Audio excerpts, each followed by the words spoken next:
পুরাতন ফ্যানগুলোকে নতুন করে কালার করব। এই সঙ্গে আমাদের পারিবারিক কবরস্থানে নতুন করে রং করিয়েছি। দুখানার ঈদ গাঁথনি করার পরে টাইলস এর কাজটা করা হয়নি, সেটাও আজকে কমপ্লিট করব।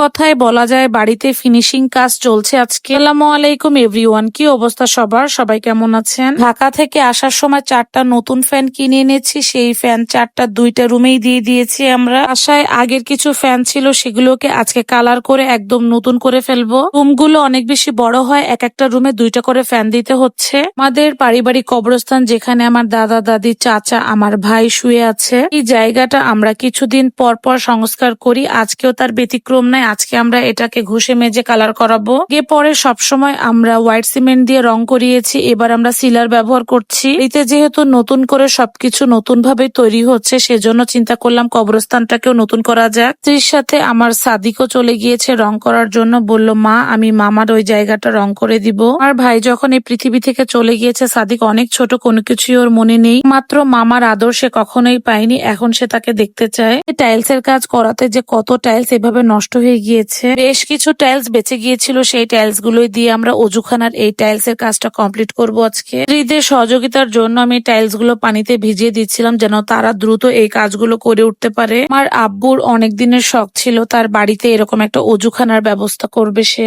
রুমে যেহেতু অজু করার ওরকম ভাবে নিয়ম নেই, কিন্তু তারপরও আমরা করি। আর নিজেদের বাড়ি যেহেতু নতুন ভাবেই আমরা সংস্কার করছি, ভাবলাম যে আমরা অজুখানারও একটা ব্যবস্থা করব। আজকে বাড়িতে বেশ অনেক ধরনেরই কাজ করিয়েছি, কারণ এই কাজগুলো শেষ করে আমাকে দ্রুতই ঢাকাতে চলে যেতে হবে। এদিকে সাদিক ও অন্যদের সাথে মিলে এই বাড়ির প্রত্যেকটা জিনিস পরিষ্কার পরিচ্ছন্ন করছিল। আমি ওকে মানা করছিলাম, কিন্তু ও ছোট মানুষ, নিজের ইচ্ছাতে এগুলো করছে। আসলে বাচ্চাদের মন কখন কি চায় বোঝা যায় না, যেটা চায় সেটা করতে দিতে হয়। জুখানায় বসার যে সিটটা, সেটার উপরেও আমরা টাইলস দিয়ে দিয়েছি। এভাবে সম্পূর্ণটা দেখতে অনেক বেশি সুন্দর লাগছে, আর পুরোপুরি কমপ্লিট হওয়ার পরে আরো বেশি সুন্দর লাগবে। টাইলসটা একটু বড় হয়ে গিয়েছে, মেশিন দিয়ে এখন এটা কাটিং করে একেবারে সেট করে দেওয়া হবে। এখানে এসে দেখি সুন্দর করে কালার করে ঘষে মেজে একেবারে পরিষ্কার পরিচ্ছন্ন করে দিয়েছেন। যারা আমার এই ভিডিওটা দেখছেন তারা সবাই আমাদের জন্য দোয়া করবেন এবং কবরস্থানটা দেখে অবশ্যই আমিন লিখে যাবেন। অন্য একটি রুম গোছানোর ভিডিওতে আপনারা সবাই কমেন্ট করছেন ট্রাঙ্কের দাম কত এবং ট্রাঙ্কটা আমি কোথা থেকে বানিয়েছি। এই ট্রাঙ্কটা আমাদের ঢাকাতে ছিল, এটা ঢাকা থেকে আমরা বাড়িতে পাঠিয়ে দিয়েছি।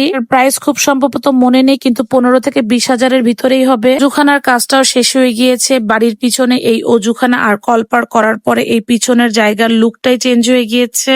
কিছু কাজ শেষ হওয়ার পরে আমার বাড়ির ফুল ভিডিওটা আপনারা শেয়ার করতে বলেছেন, আমি অবশ্যই ফুল বাড়ির ভিডিওটা শেয়ার করব আপনাদের সাথে। এটা কেমন লেগেছে অবশ্যই কমেন্ট করে জানাবেন। আজকের মতো এখানেই বিদায় নিচ্ছি, দেখা হয়ে যাবে নেক্সট ভিডিওতে।